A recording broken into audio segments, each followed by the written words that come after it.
पृथ्वी आदि से निर्मित देव प्रतिमा के पूजन की विधि, उसके लिए नैवेद्य विचार, पूजन, विभिन्न उपचारों का फल, विशेष महीना कौन सा होता है, तिथि कौन सी होती है, कौन से नक्षत्र अच्छे होते हैं, और योग वार पूजन का विशेष फल तथा लिंग भगवान का वैज्ञानिक स्वरूप का विवेचन। बोलो जय शिव शंकर भगवान की जय। ऋषियों ने पूछा, साधु शिरोमणि, अब आप पार्थिव प्रतिमा की पूजा का विधान हमें बतलाइए जिससे समस्त अभिष्ट वस्तुओं की प्राप्ति होती है। सूत जी बोले, मैं ऋषियों, तुम लोगों ने बहुत अच्छी बात पूछी है। पार्थिव प्रतिमा का पूजन सदा संपूर्ण मनोरथों को देने वाला है तथा दुख का तत्काल निवारण करने वाला है। मैं उसका वर्णन तुमको करता हूँ, तुम लोग उसको बड़े ध्यान से सुनो। और पृथ्वी आदि की बनी हुई देव प्रतिमा की पूजा इस भूतल पर अभिष्टदायक मानी गई है। निश्चय ही उसमें पुरुषों का, स्त्रियों का भी अधिकार है। पति पत्नी करते हैं, मिट्टी का जो बनाते हैं और वैसे करके लेप उसमें करते हैं अभिषेक, मिट्टी का बना के, पक्की मिट्टी का करके थाली में रख लेते हैं और उसके जनेऊ लगा देते हैं। और वस्त्र, धोती की जगह धोती की 4 तह, जैसे लड़कियां ये चुन्नी मोड़ मोड़ कर उसे लगा दें और उस पर सब कुछ चढ़ाना है। ये अभिष्ट फल देने वाला है। ध्यान से सुनो। पृथ्वी आदि की बनी हुई, मिट्टी आदि की बनी हुई प्रतिमाओं की पूजा इस भूतल पर अभिष्ट फलदायक मानी गई है। निश्चय इसमें पुरुषों का, पत्नी, स्त्रियों का भी अधिकार है। नदी की पोखरे अथवा कुएं के में प्रवेश करके पानी के भीतर से, जैसे भाई कई मिट्टी अच्छी जगह से मिट्टी लाए, हटा के नदी के किनारे से लाए, कुएं के पास से लावे, खोद के हटा करके मिट्टी ले आवे, कुएं का पानी ले आवे और फिर गंध चूर्ण से इसको घोट के बनावे, संशोधन, मिट्टी को जैसे आटे की तरह मांड करके और शुद्ध मंडप बनावे और संशोधन करे और फिर रख करके इसके बाद हाथों से शिव बनाए और दूध से उसका सुंदर संस्कार करे, जैसे चिकनाई लगा लगा के करें अपने,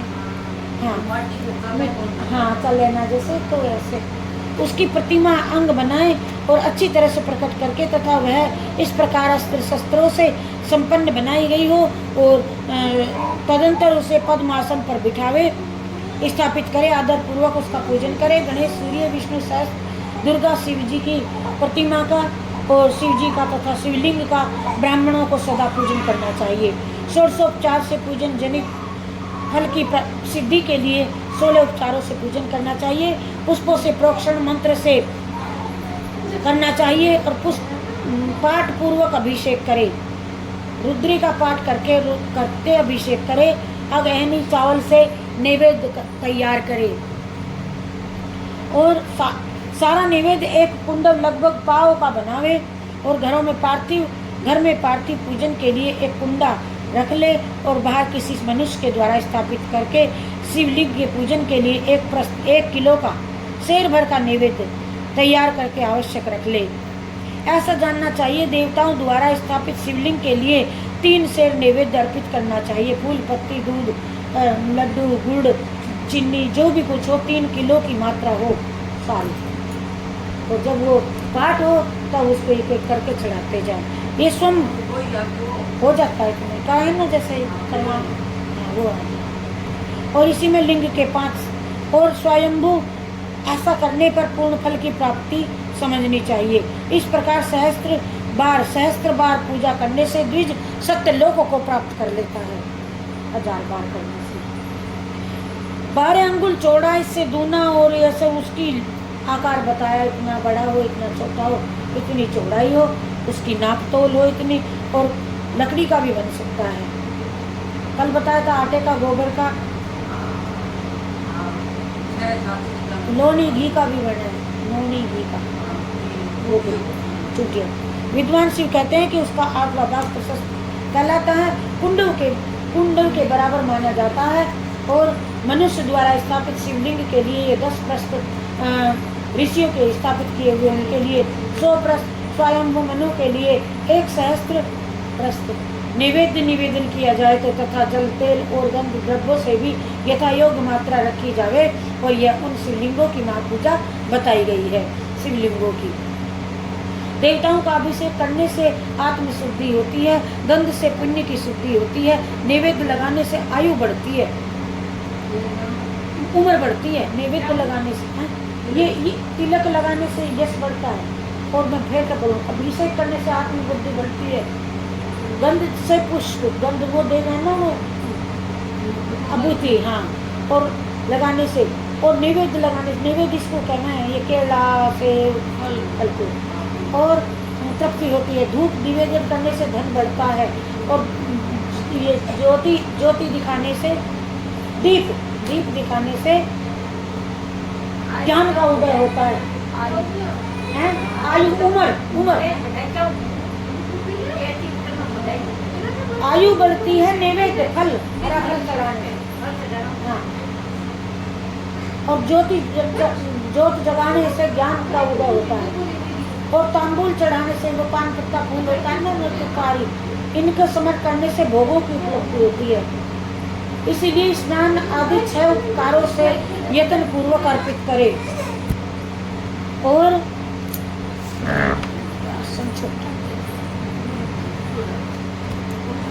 नमस्कार, केवल नमस्कार करने से मनुष्य को चाहिए कि वह सदा अपने मन में पूजा करके फिर उन उपचारों से करे। इसलिए भोग और मोक्ष की इच्छा रखने वाले लोगों को पूजा के अंत में सदा ही जप नमः शिवाय का करना चाहिए।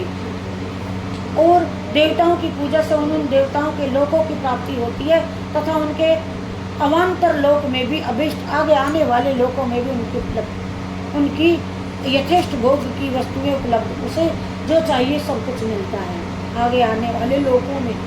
अब मैं देवताओं की पूजा होने वाले विशेष फलों का वर्णन करता हूँ।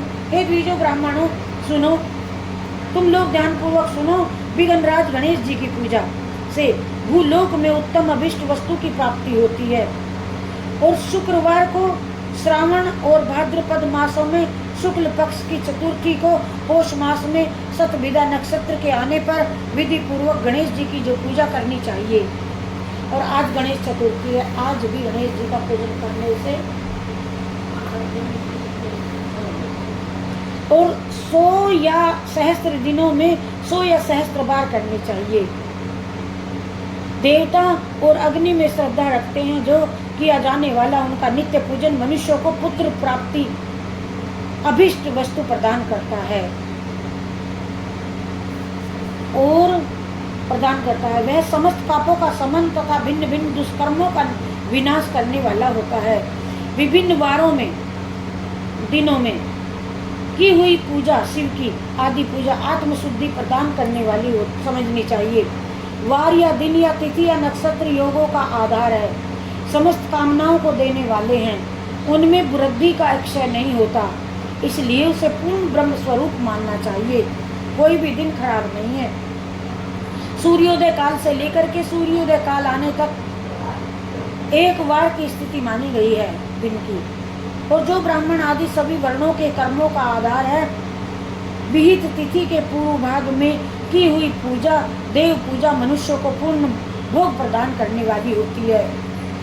और यदि दोपहर में करता है कोई, यदि मध्याह्न के बाद में तिथि का आरंभ हो गए, जैसे आज 10-12 बजे के बाद लगेगी अमावस्या, तो इस तरह से देव पूजा, विहित तिथि के पूर्व भाग की हुई पूजा मनुष्य को पूर्ण भोग प्रदान करने वाली होती है, जैसे बाई टाइम के अनुसार करती है। तो ऐसे ही जब जिस समय तिथि हमारी लग जाए उसी समय अपना व्रत शुरू कर दे या पूजा कर दे तो वो अभिष्ट वस्तु फल प्रदान करने वाली होती है।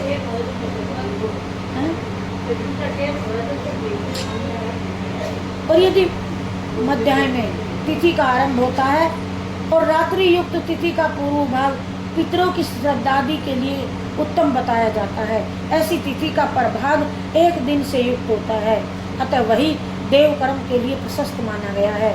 यदि मध्याह्न काल तक तिथि रहे तो उदय व्यापिनी तिथि को ही देव कार्य कर ले, पहले ही कर ले, कल व्यापिनी लग जाएगी तो पहले ही व्रत जैसे कर लेते हैं, 2 तिथि होती है तो इसी तरह शुभ तिथि तथा नक्षत्र आदि में देव कार्य ग्रह होते हैं। वार आदि का भली भांति विचार करके पूजा जप आदि करने चाहिए। वेदों में पूजा शब्द के अर्थ की इस प्रकार योजना बताई गई है, सुनिए।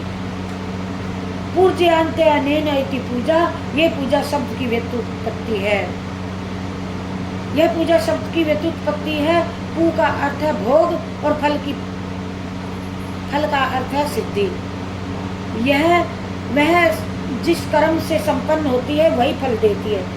जिसकी इच्छा होती है मांगना नहीं चाहिए। जब हम करेंगे तो भगवान आप समझ लेगा इसको मुझे ये देना चाहिए, ये मेरे व्यक्ति को इस चीज की कमी है, ये मुझे देना चाहिए।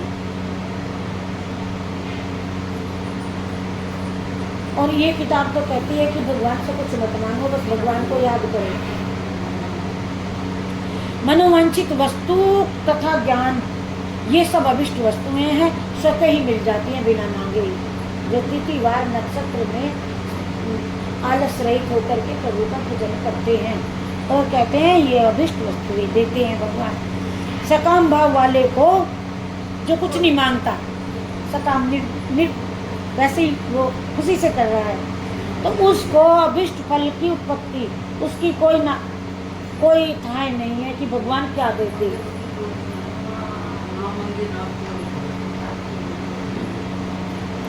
और निष्काम भगवान भाव वाले को अर्थ पारमार्थिक ज्ञान मिलता है। निष्काम जो बिना काम के भजन करता है, बिना तो उसको पारमार्थिक ज्ञान प्रभु भाव लोग देते हैं। ये दोनों ही पूजा शब्द के अर्थ हैं। इसकी योजना करने से ही पूजा शब्द की सार्थकता हो जाती है। केवल जब भक्ति की तरफ चलते हैं श्रद्धा लेकर के, उसकी पहले ही सिद्धि हो जाती है। सच्चा मन लेकर के जब करने चलते हैं तुरंत सिद्धि हो जाती है। उस शब्द का सार्थकता है। इस प्रकार लोक और वेद में पूजा शब्द का अर्थ बड़ा विख्यात है। पूजा नित्य और नैमित्तिक कर्म कालांतर में फल देते हैं, किंतु काम्य कर्म का यदि भली भांति अनुष्ठान हुआ हो तो तत्काल तुरंत फल मिलता है। प्रतिदिन एक पक्ष, एक महीना, एक मास और एक वर्ष तक लगातार जो कोई पूजा करता है उन कर्मों के फल की प्राप्ति होती है और उन्हें वैसे ही पापों का कर्म से उनके पाप घटते जाते हैं, पापों का उनके अक्षय होता है। प्रत्येक मास कृष्ण पक्ष की चतुर्थी तिथि को की हुई महागणपति जी की पूजा एक पक्ष के पापों का नाश करने वाली तथा एक पक्ष तक उत्तम भोग रूपी फल देने वाली होती है। चैत मास में चतुर्थी को की हुई पूजा एक मास तक किए हुए पूजन का फल देती है। आज जो चतुर्थी है गणेश जी का तुम 10 नाम भी ले लो, बहुत पुण्य फल की प्राप्ति है। और जो हर मास कर ले हर चतुर्थी को, चैत्र मास में चतुर्थी को की हुई पूजा एक मास तक किए गए पूजन का फल देती है, एक महीने करने का फल देती है एक पक्ष में।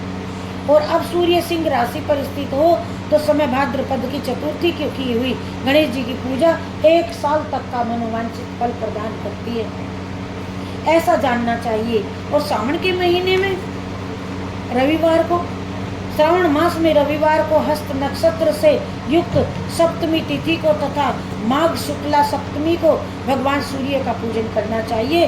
ज्येष्ठ तथा भाद्रपद मास के बुधवार को श्रवण नक्षत्र से युक्त द्वादशी तिथि को तथा केवल द्वादशी को भी किया गया। भगवान विष्णु का पूजन अभिष्ट संपत्ति को देने वाला माना गया है, चांदनी द्वादशी। और श्रावण मास में की जाने वाली श्री हरि की पूजा अभिष्ट मनोरथ और अयोग्य प्रदान करने वाली होती है। अंगों और उपकरणों से सहित पूर्वोक्त गौ आदि 12 वस्तुओं का दान करने से जिस फल की प्राप्ति होती है उसी को द्वादशी तिथि में श्री विष्णु जी की तृप्ति करके मनुष्य प्राप्त कर लेता है। 12 दान, गौ दान, जितना दान करते हो उसका केवल द्वादशी तिथि में श्री विष्णु जी का वो सहस्त्र नाम यदि हम कर लें तो सब दानों से उत्तम है।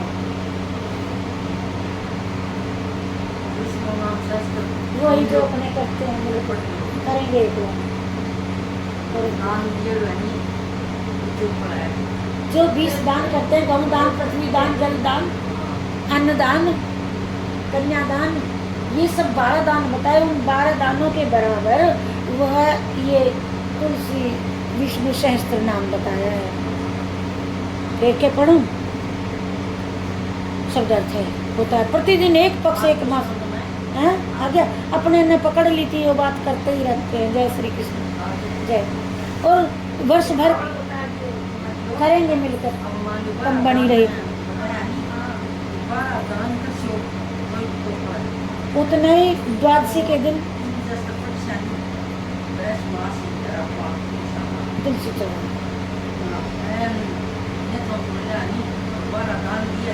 उसके बराबर फल है एक ही दिन।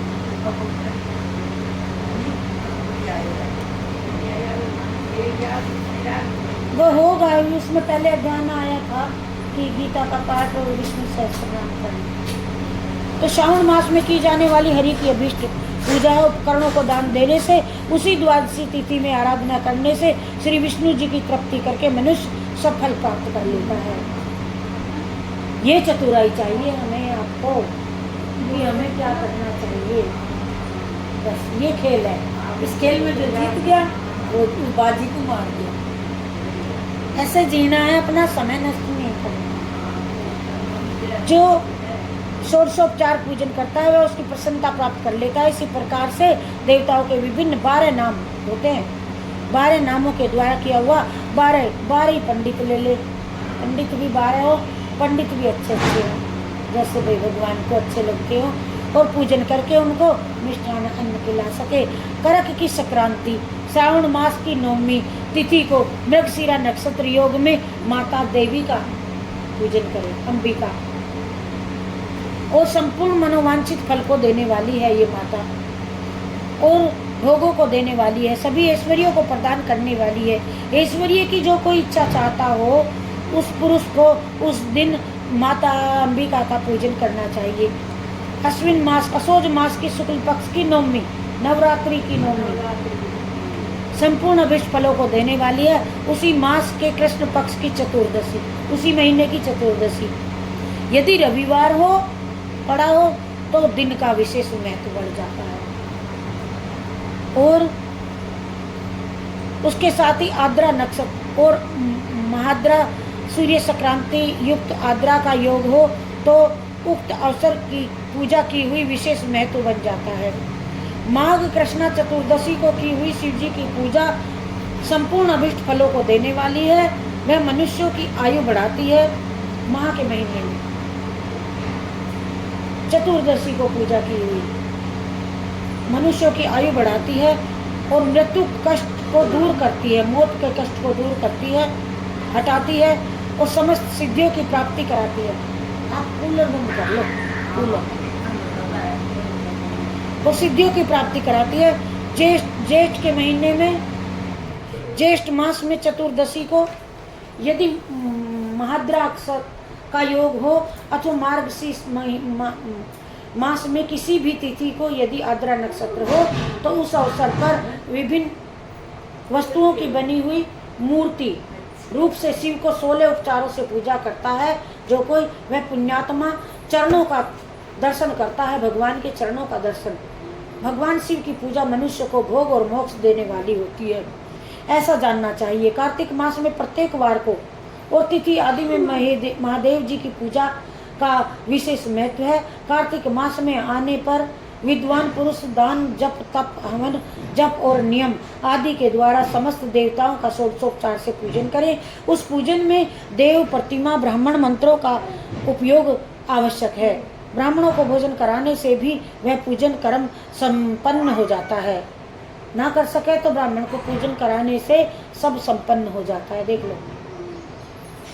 और भाई तो गई, मैं तो देख रही हूँ भाई को 24 साल हो गई, 25 ज़्यादा हो गई इस घर में, जब से वो कार्तिक मास में भाई करती है ये काम।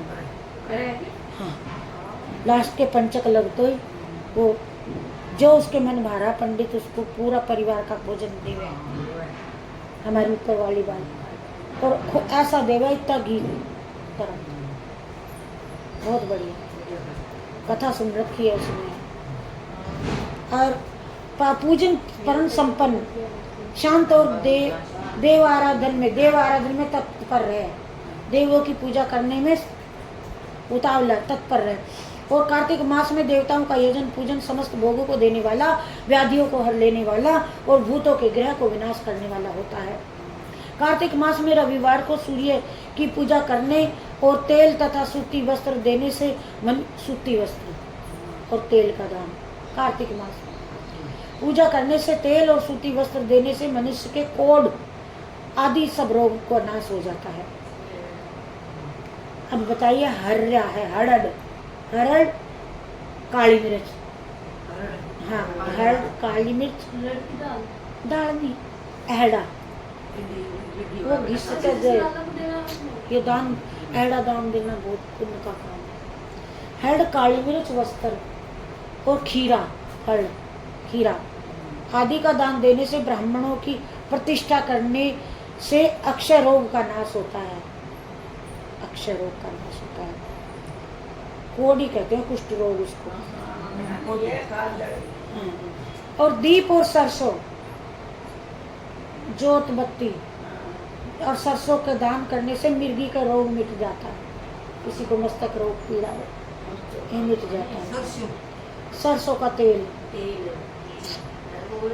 सरसों लिख रहा है इसमें तो, तेल का पता नहीं, तेल नहीं लिख रहा, सरसों दान करने से मिर्गी का रोग मिट जाता है। और दीप यही होता होगा, दीवाई है ना। कृत्तिका नक्षत्र होता है, नक्षत्र से युक्त सोमवार को किया हुआ शिव जी का पूजन मनुष्य को महान दारिद्र गरीबी हटाने वाला होता है। शिव जी का सोमवार का व्रत दरिद्रता को मिटाने वाला होता है, संपूर्ण संपत्तियों को देने वाला होता है और घर की आवश्यकता सामग्रियों के साथ गृह और क्षेत्र आदि का दान करने से भी उक्त फल की प्राप्ति होती है। कृत्तिका युक्त मंगलवार को स्कंद की पूजा, गणेश के भाई की पूजा करने से और दीप घंटा आदि बजाने से मनुष्य को शीघ्राति शीघ्र वाक गूंगा भी बोल पड़ता है। स्कंद की पूजा करने से, गणेश के भैया की पूजा करने से और मंदिर में जाकर के, शिव जी के मंदिर में जाकर के मंगलवार को और स्कंद की पूजा करने से और दीवा जलाने से और घंटा बजाने से। स्कंद यू है गणेश का भैया,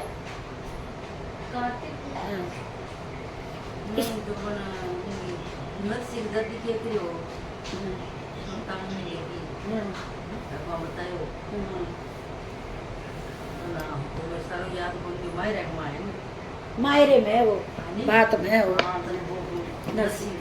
बोल रहा था मंदिर लेगी। नरसिंह बेबुद्धि का था, इतना बड़ा हो गया, जब तक भी लोथड़ा बोलने नहीं था, वो तो बोलता नहीं था, तो अब क्या करे बेचारी, ले फिरे वो बहुत गरीब थी, वो भी लेके निकल गई शंकर जी के मंदिर में जाके। अरे बस जब सब चले जाते तो वो घंटा बजाती और वो पानी पिलाती शंकर जी का जो नाली में आवे। दिव्य ज्योति आ गई, नरसिंह मृदंग ले लिया नरसिंह ने, देख ले वाक कटुता, ये वाणी निकलती है, गूंगा बोल पड़ता है। गुरु जी ऐसे कहते हैं ये पंडित जी कि शंख होता है ना, शंख में जल ले लो, तो ये पूजा करी, यहाँ भर के रख लो शंख जल, उस जल को फिर बच्चे को पिला दो, वाणी वाक पटुता हो जाती है, बोलने में चतुर हो जाती है। प्याने की जरूरत नहीं, जो गूंगे होते हैं, जो कम बुद्धि के होते हैं, उनके लिए है ये दवाई है, ये दवाई है। द्रव्य पदार्थों को फल अंबिका घृत कहा कि गणेश जी की पूजा, स्कंद कृत्तिका बुधवार को विष्णु जी की पूजा, विष्णु जी का यजन दही से करे, दही का दान बुध को दही का भात का दान करे और उससे संतान की उत्पत्ति होती है, संतान की प्राप्ति होती है बुधवार को दही दान करने से। और कृत्तिका का युक्त गुरुवार को धन से ब्रह्मा जी का का पूजन करने से, मधु, सोना और घी का दान करने से मनुष्यों के भोग वैभव की वृद्धि होती है। बृहस्पतिवार को, कृतिका युक्त सोमवारों को गजानन गणेश जी की पूजा करने से तथा पुष्प, गंध, अन्न का दान देने से मानवों के भोग पदार्थों की वृद्धि होती है। आटा दान, उस दिन सोना, चांदी आदि का दान करने से बांझ को भी उत्तम पुत्र की प्राप्ति होती है। दिन बताऊं? कृतिका तो नक्षत्र हो, शुक्रवार का दिन हो, नक्षत्र होते हैं पतरे में। कृतिका तो नक्षत्र हो, सुनो, कृतिका नक्षत्र हो, शुक्रवार का दिन हो, गजानन गणेश जी की पूजा करने से, गंध, पुष्प ये भी कुछ चढ़ाते हैं, ये करने से और अन्न, आटा दान करने से मानवों के भोग पदार्थों की वृद्धि होती है। और उसी दिन सोना, चांदी आदि का दान करने से बांझ को भी उत्तम पुत्र की प्राप्ति होती है। शुक्रवार और कृतिका युक्त शनिवार के दिन की बात पूछ लो। शनिवार को दिक्पालों की वंदना होती है। दिग्गजों नागों को, नाग पंचमी को करें जैसे, नागों की सेतुपालों का पूजन और त्रिनेत्रधारी रुद्र भगवान का पूजन, पापहारी विष्णु तथा ज्ञानदाता ब्रह्मा की आराधना और धन्वंतरी एवं दोनों अश्विनी कुमारों का पूजन करने से रोग और दुर्मृत्यु तथा अकाल मृत्यु जो आ जाती बीच में, वह उसका निवारण हो जाता है। अर्थात कल आज मरने वाला है और वो बच जाता है, उसको जीवन मिल जाता है। अकाल मृत्यु निवारण होता है शनिवार।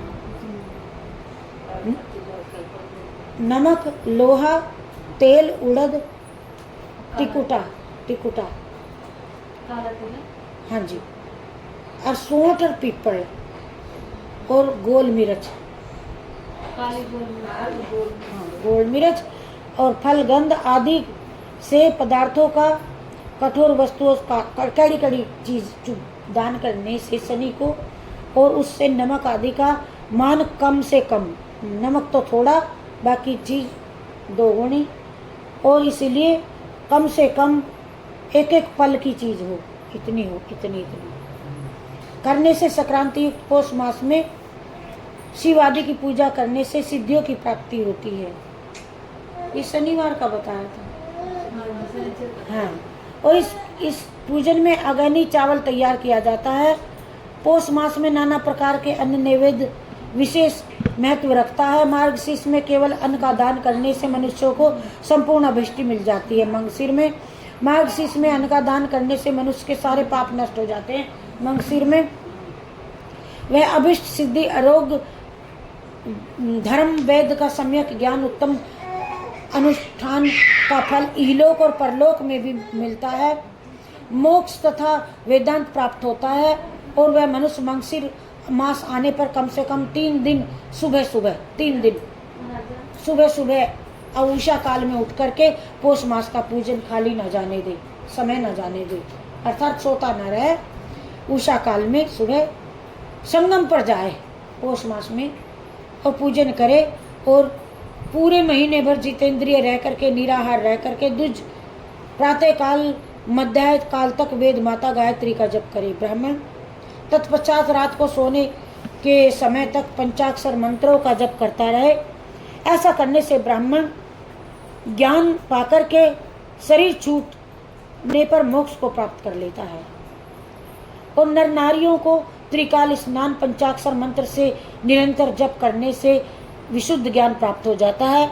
और इष्ट मंत्रों का जप तथा तप करने से बड़े बड़े पापों का भी नाश हो जाता है।